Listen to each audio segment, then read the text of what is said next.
Davomi. Aflotun muhabbat haqida shunday degandi: menimcha odamlar muhabbatning asl qudratini anglab yetmaganlar. Agar ular buni tushunganlarida edi, sevgiga atab ulug'vor ibodatxonalar va mihroblar qurib qurbonlik keltirgan bo'lardilar.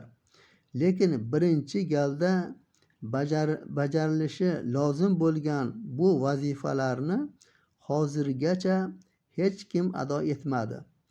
Axir Eros eng insonparvar ma'bud ekan.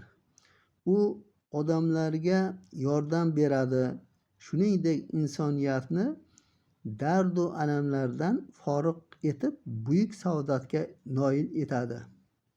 Keyingisi: turfa olamlarning turlicha fikr yuritishi natijasida hamfikrlik yo'qoladi va natijada har bir odam boshqa bir odamdan uning fikrlash tarzi uchun nafratlana boshlaydi. Keyingisi: hech kim avvalgi amallarini qaytarmaydi, chunki tez orada yaxshi kunlar kelishiga ishonadi. Insonning o'zligidan tuban ketishi johillikdir. O'zlikdan yuqoriroq bo'lmoq esa donolikdir. Kulgisiz jiddiy narsalarni anglab bo'lmaydi.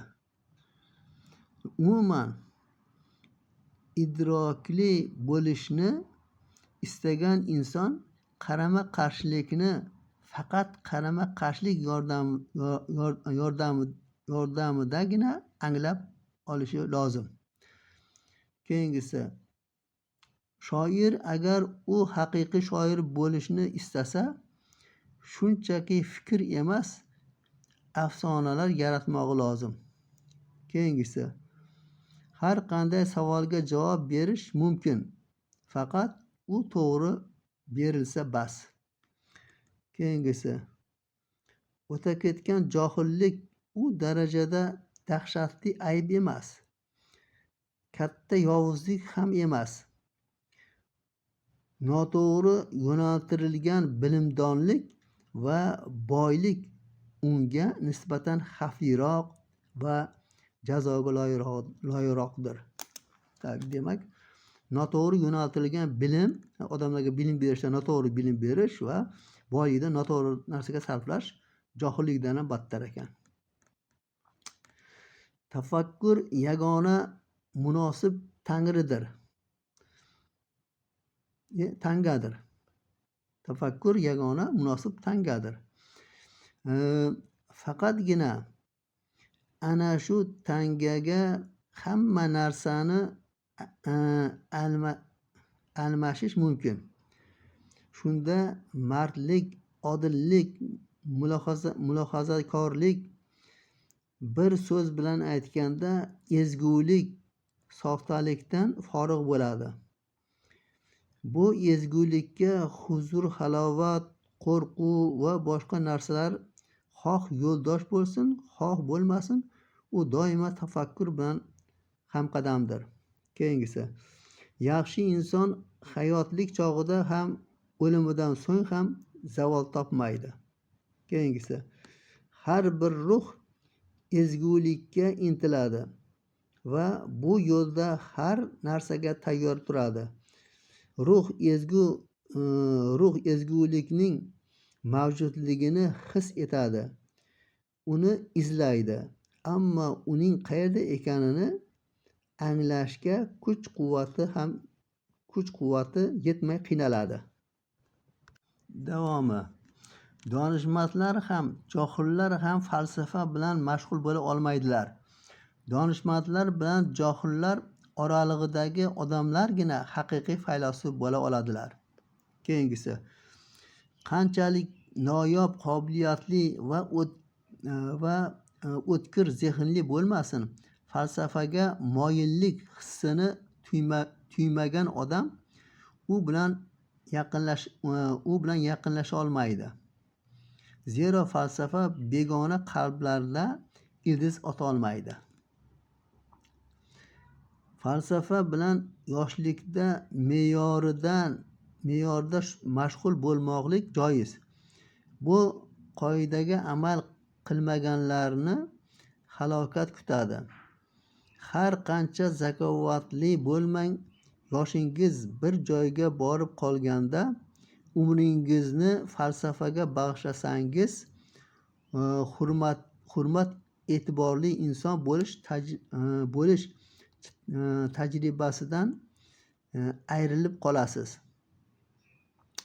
Bunday holatda odamlar bilan biror ish yuzasidan suhbatlashishga qiynalasiz. Ularning quvonch va tashvishlariga sherik bo'lolmay, umuman oddiy insoniy muomala va odobni o'zlashtirolmay aziyat chekasiz. Natijada qanday ishga kirishmang va qanday amalni bajarmang, xoh shaxsiy, xoh davlat miqyosidagi faoliyatingizda xuddi falsafiy suhbat va munozaralarga aralashgan hukumat kishisi kabi barchaga kulgi bo'lasiz. Aflotun bilim insonning avvalgi hayotida ko'rganlari va orttirgan tajribalarini eslashi ekanini ta'riflab shunday degandi: kohinlar inson ruhi barhayot ekanini ta'kidlaydilar. Ruh yerdagi hayotni tark etganidan so'ng buni odatda o'lim deb ataydilar. Yana qayta tug'iladi va hech qachon o'lmaydi. Shuning uchun inson hayotini taqvodorlikda, ezgulik bilan o'tkazmog'i darkor. Basharti ruh barhayot ekan, u qayta tug'ilaveradi. Yerda va o'zga olamlarda hamma ilmlardan, voqealardan boxabar bo'lib, komillashib boraveradi. Natijada olamda u bilmaydigan hech qanday ilm qolmaydi. Bu ilmlar insonning ezguligi, saxovati va boshqa shu kabi yaxshi sifatlari evaziga yodga tushadi. Madomiki tabiatda hamma narsa bir-biriga aloqador va ruh hamma ilmlardan boxabar ekan, inson birgina narsani eslay olsa, qolganlarini ham dadillik va g'ayrat bilan izlab topib bilib oladi. Zero izlamoq va bilmoq eslamoqning aynan o'zidir. Davomi: Aflotun kelgusi avlodlarga hech qachon eskirmaydigan mana bu o'gitni meros qoldirgan.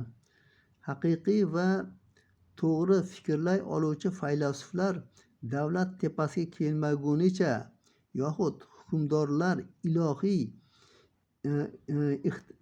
iqtidorlari ila tom ma'nodagi faylasuflik maqomiga ko'tarilmagunlariga qadar insoniyat yovuzlikdan qutulolmaydi. Keyingisi: boshiga kulfat tushgan mustabid hukmdor Dionisiydan Aflotunning donishmandligi unga nima bergani haqida so'rashadi. Sitsiliya hukmdori shunday javob beradi: nahotki men Aflotundan hech nima olmaganga o'xshasam, axir taqdir zarbasini xotirjamlik bilan qarshi oldim-ku. Keyingisi: Aflotun katta Dionisiyning mustabid hokimiyatini aslzodalar hukumatiga aylantirish maqsadida uning huzuriga boradi. Uning maqsadidan xabar topgan Dionisiy so'radi: aytchi Aflotun, eng baxtli odam kim? Suqrot deb javob berdi Aflotun. Seningcha hukmdorning eng asosiy vazifasi nimadan iborat? Yana so'radi Dionisiy. Aflotun dedi, qo'l ostidagilarni yaxshi xulqli qilib tarbiyalashdan iborat.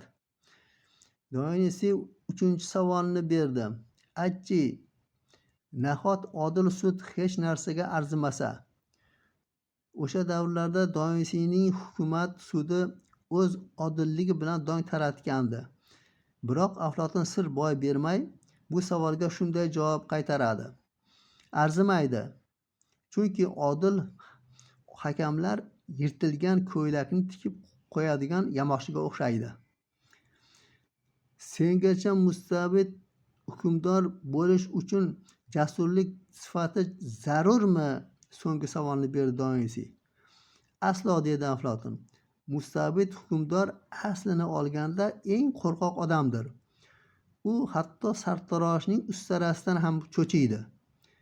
Bu javobdan g'azabga kelgan Dionisiy Aflotunga shu kuniyoq Sitsiliyani tark etishni buyuradi. Keyingisi.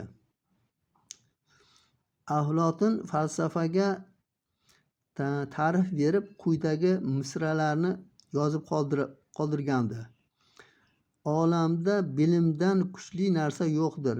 Bilim har qanday huzur halovatdan ham boshqa narsalardan ham zo'rroqdir. Keyingisi. Falsafa bilan mashg'ul bo'ling. Shuningdek, yoshlarda ham falsafaga rag'bat uyg'oting. Keyingisi. Haqiqatni anglashga intiluvchilar chin faylasuflardir.